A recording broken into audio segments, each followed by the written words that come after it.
Jean Carroll has become a source of inspiration after her battle against the former president of the United States.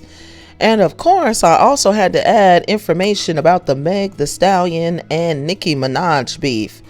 Welcome back to Cassandra's Motivations, where we discuss healing and moving forward in life in a positive and healthy manner. That is very important. Also, while you're here, don't forget to check out our affiliate link with Justice for Young Ladies. It is important and they deal with a lot of social issues, so make sure you check out that link so that we can continue providing content that matters. And of course, it will be in the description box. Now back to Jean Carroll, who was born in Detroit, Michigan, but raised in Fort Wayne, Indiana, and won Miss Indiana University. She began pitching her ideas to magazines when she was 12 years old, and the story about the allegations she made and won in a civil suit against the former president was first mentioned in a book that she wrote.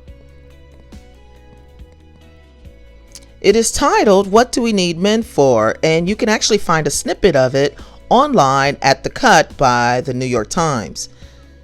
She also discusses other hideous men that she's encountered throughout her life, and it's an interesting read, so I would definitely check it out. Miss Carroll has been around for quite some time. She actually hosted her own talk show called Ask Jean in the 1990s.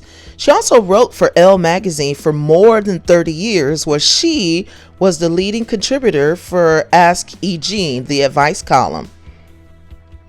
And she was actually dubbed feminism's answer to Hunter S. Thompson by the New York Times. And she hung with some heavyweights. She mingled with Norman Miller, Gay Talese, Jackie Kennedy, just to name a few. Her books include What Do We Need Men For?, Hunter, The Strange and Savage Life of Hunter S. Thompson. Then she has a book titled A Dog in Heat is a Hot Dog and Other Rules to Live By. And finally, Mr. Right, Right Now. It was very curious and interesting to learn that she was actually let go from Elle magazine, and they did not renew her contract after she filed her civil suit against the former president, Donald J. Trump.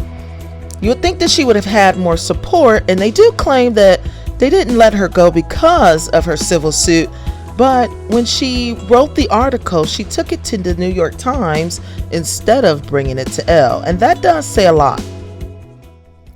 The first case went to trial in April of 2023, and the defendant was found liable for the assault in order to pay $5 million in compensation to Ms. Carroll.